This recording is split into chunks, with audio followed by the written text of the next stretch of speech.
trip down the hospital halls in the still dark of night, silence and fluorescent lights wrapping around him. His mother had suddenly gone into labor 3 hours before, and having woken from her groans of pain, he'd been taken to the hospital with him.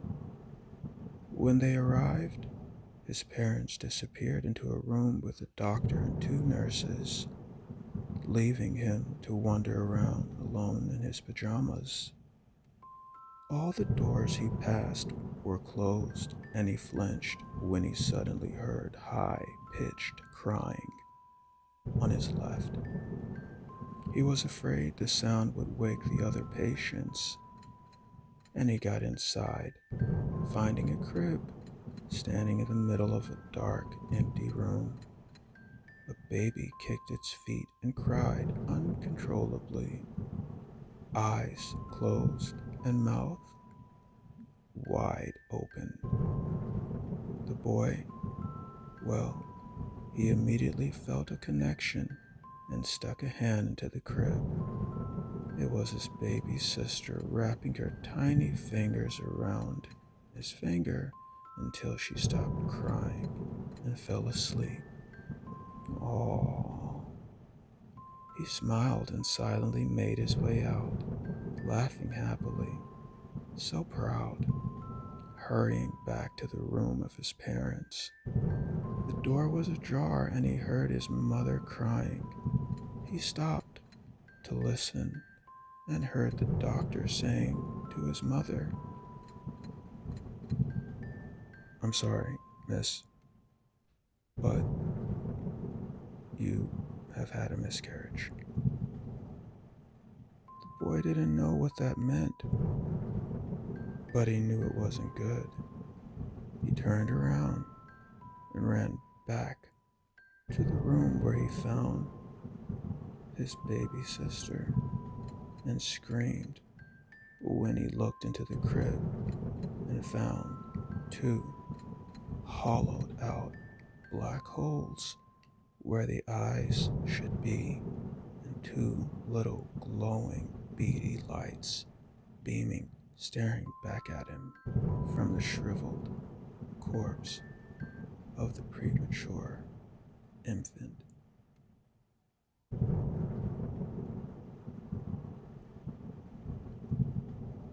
Jigsaw. Mr. Matthew Hall was a tall man with a crooked back who sat in his chair all day, playing jigsaw puzzles. No one ever came to visit him at the nursing home, and there was no difference between Mr. Matthew Hall and furniture. That was what Barbara thought anyway.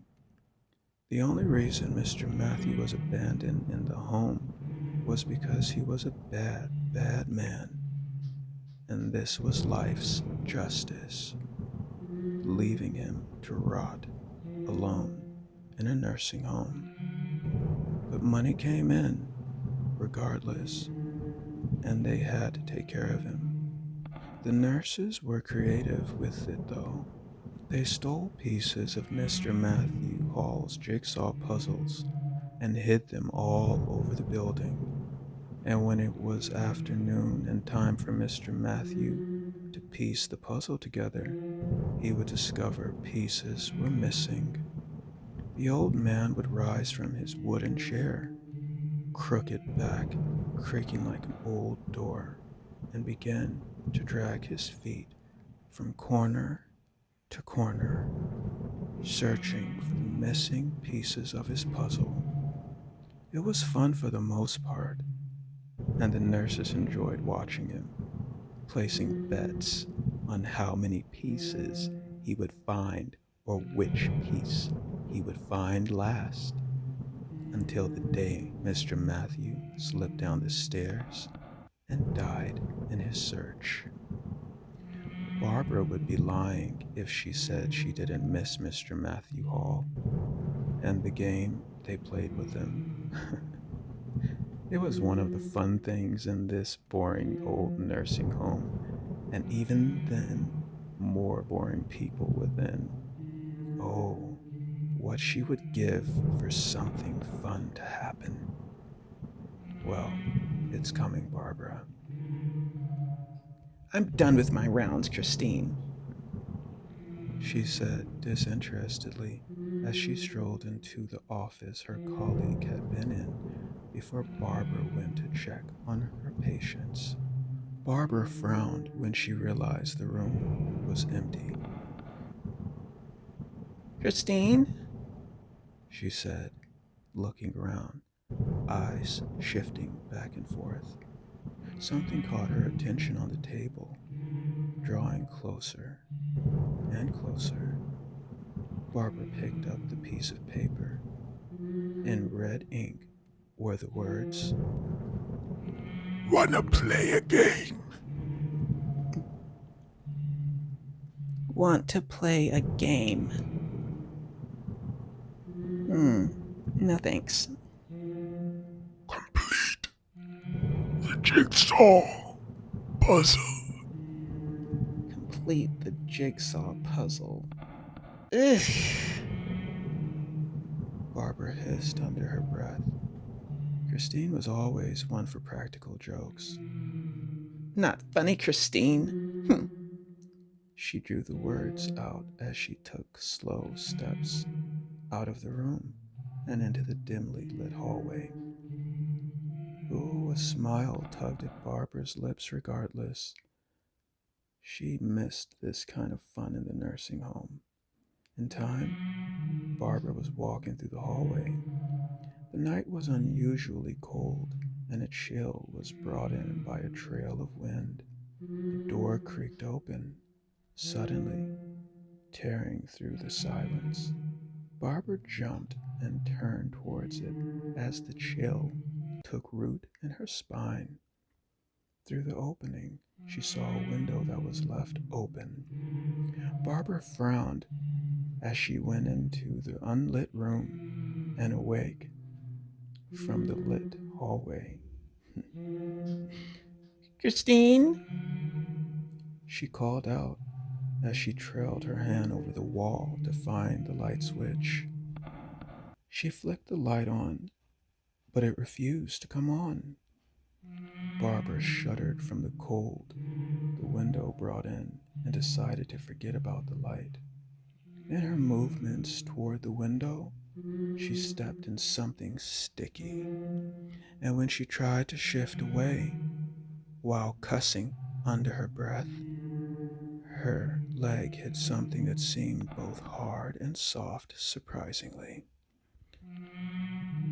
Frowning, Barbara bent, and that was when the sharp metallic smell hit her nose. The bulb flicked on immediately after. Barbara jumped and fell on her face at the sight of the dismembered arm. Its skin was porcelain. How could anyone ignore the blood that tainted it and pooled around it? As Barbara's gaze traveled on, she noticed the engagement ring connected to a finger. The seconds seemed to draw out forever, and Barbara let out a shaky breath, whimpering the name of the other nurse. Christine? She tried to shift back even more while still seated on the ground, only to hit something else. Slowly, she turned to the sight of the leg behind her. When the hell had it gotten there? It was then Barbara noticed the other limbs to her sides. There was nothing to stop the scream now. Horror washed over Barbara as she stood in the middle of the clearly cut limbs. Her vision began to blur, and just then her lips quivered as she looked from limb to limb. Something else suddenly caught Barbara's attention. The room. She recognized it. That bed and that table and that damn chair. She was in Mr. Matthew Hall's old room, right on cue with the realization the light went off again. plunging Barbara into black darkness. A silhouette was now in the chair. It was tall and crooked, and it had bright red eyes that appeared as glowing spots in the darkness. Matthew? Barbara swallowed. She backed away further, sticking her hand in warm blood and pushing limbs aside. The silhouette rose up out of the chair, letting an inhuman creak snake through the air.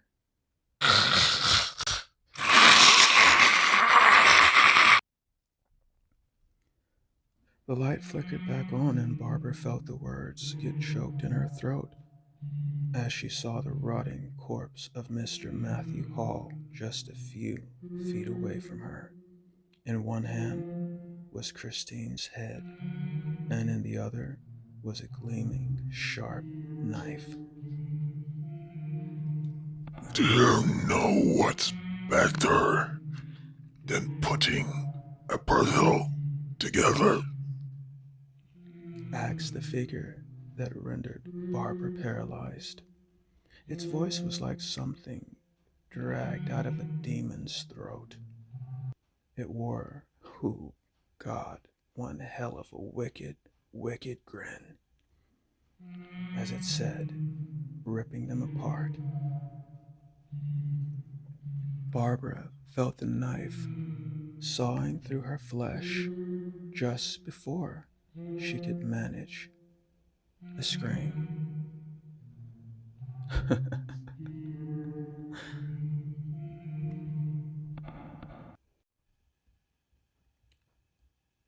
The crows, their black beady eyes always follow me when I leave for work in the morning. I always look back, not knowing what to do. I know crows are able to remember faces, but I think they actually want bread or something.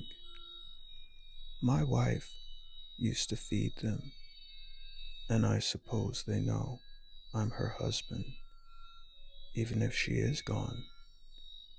Every day, they come a little closer, and a little closer, and a little closer, and every day, there are a few more of them sitting on the sidewalk, then on the fence, and then on the grass of my front lawn, and then on my car, circling in the sky, nesting in my backyard, camping out on my roof, hanging on the electrical lines. They just keep coming closer. They never fly or move away when I walk past them. They only come closer.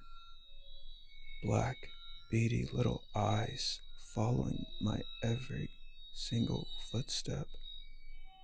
One day, I found hundreds of them sitting on my porch.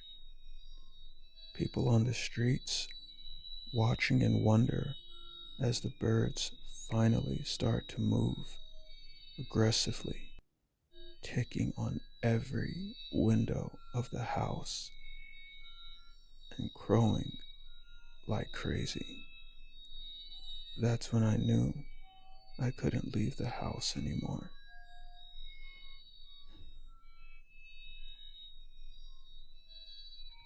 Because I knew that they knew I murdered my wife.